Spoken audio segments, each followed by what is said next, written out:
you, Fabricana. Halloween's a time of year where we may find ourselves with a lot of creative ideas, but not a lot of time. In this series of videos, we will show you how to create 3 custom accent pieces with little to no sewing for a unique costume look.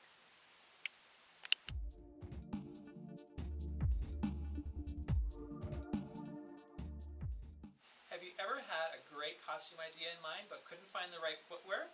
Let us show you how to take some awesome 4-way stretch fabric and a few simple sewing techniques to make your own custom footwear. Let's get started. So before we can start talking about techniques to make our boot covers, the first thing that we need to do is stuff the inside of our boot to make it nice and firm. We've used old pattern tissue, which makes a great stuffing, but you can use whatever types of fabric scraps or tissue you have at home. The other thing we need to do is figure out how much fabric we need to purchase, because everyone's boots are going to be different. So what we need to do is measure from the top of our boot to the center of the sole on the bottom. Ours measures 12 inches. It's good to add a couple of inches for a little bit of sewing allowance. So we're going to buy 14 inches worth of fabric for our project, and the fabric that we've chosen is a nice 4-way stretch metallic to go with our superhero theme. When it comes to actually doing the measurements to create the pattern for the boot, we're going to remeasure our boot again just to be safe. So again, from the top to the center of the sole was 12 inches. So we're going to cut our pattern piece about 14 inches to give us a little bit to tuck into the top of the boot and a little bit for seam allowances. So that's our length. For the width of the pattern piece, we're going to look at the width of the boot, and ours again is about 12 inches, so we're going to add a couple of inches for seam allowances. So we're basically going to be cutting a 14-inch square, 2 of those, 1 for each side of the boot, and then we'll also have 2 more set aside for the second boot. Find there's probably one way that stretches more than the other. It's best to have the maximum stretch going around the boot. So we've got ours set up this way with a maximum stretch going crosswise. So we're going to place our boot on the face of one piece of fabric, wrap the other one over top, and we're going to start pinning at the widest points of the boot. So for us, that's going to be the heel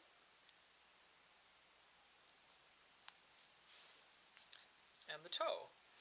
Now you don't want to stretch too much as you start pinning, because we're going to have to kind of manipulate the fabric to make it fit around the boot. And you're going to try and place your pins kind of at that center point, right at the point of the toe and right up the back seam of the boot.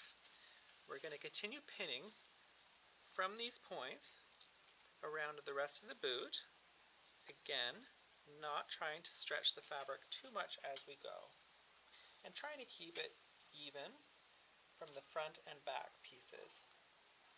So I'm starting to kind of come into the body of the toe here, and to kind of hold all that in place, now I'm going to stick a pin along the sole, and that'll help kind of hold the fabric in place at the toe.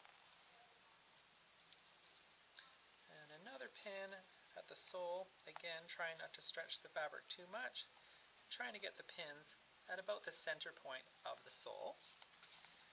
Then we can start pinning more up the body of the boot. And you can always adjust the pins as you find your fabric is kind of stretching or pulling, because we want it to have as smooth a look as possible with the finished boot.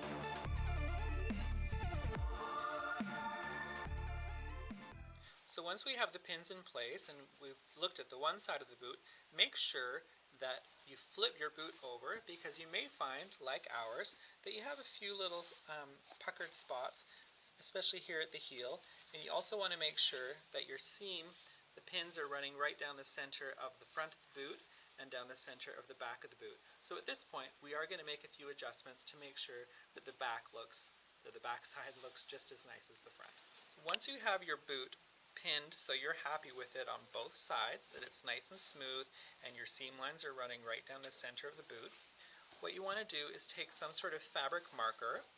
We're using blue just so it shows up on our red fabric, and right along where the pins are, we're going to start just putting dots, and that's going to indicate our sewing line when we do the boot. Now we're going to go all the way around the boot, around all the pins, and you want to do it on both sides because each pattern piece might be slightly different. So we're going to have basically kind of a right and a left for each boot. And we're just going to continue to mark our stitching line where the pins are all the way around the whole boot.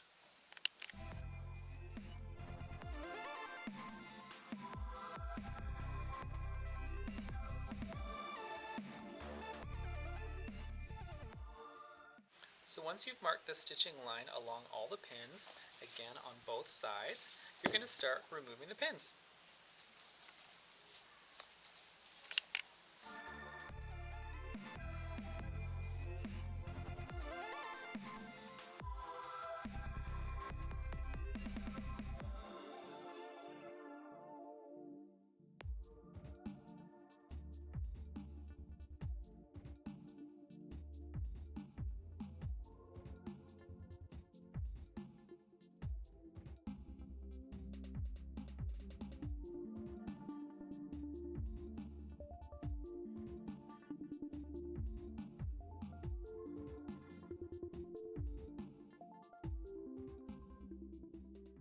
As you can see now, we've removed the pins, but basically these are the two pieces, these top pieces are the ones that we originally marked. So that's originally one boot. So we actually have to bring these two pieces together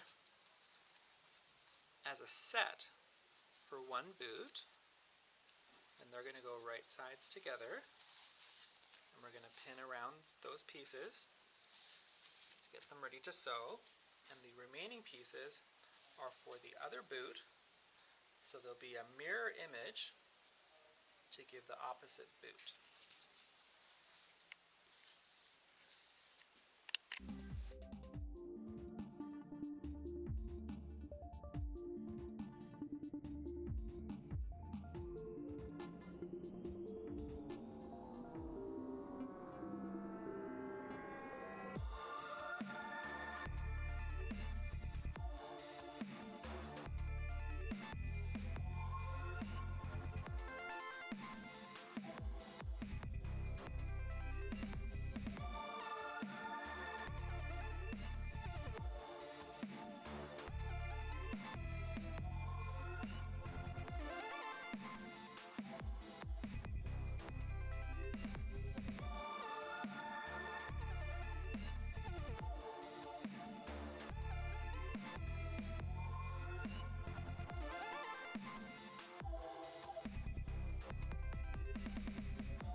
We're going to be inserting the heel first because it's much trickier.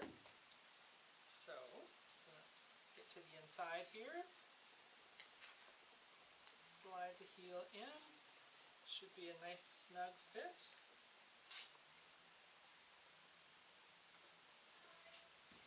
And then nicely that we've used a nice stretch fabric because we've got to pull it over the toe.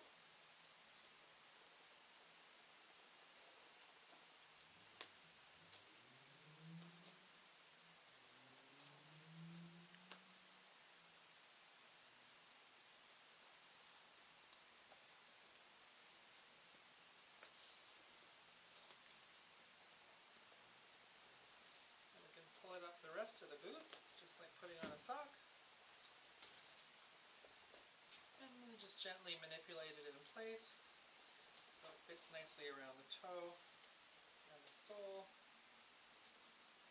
And there we have a very cool, professional looking boot cover.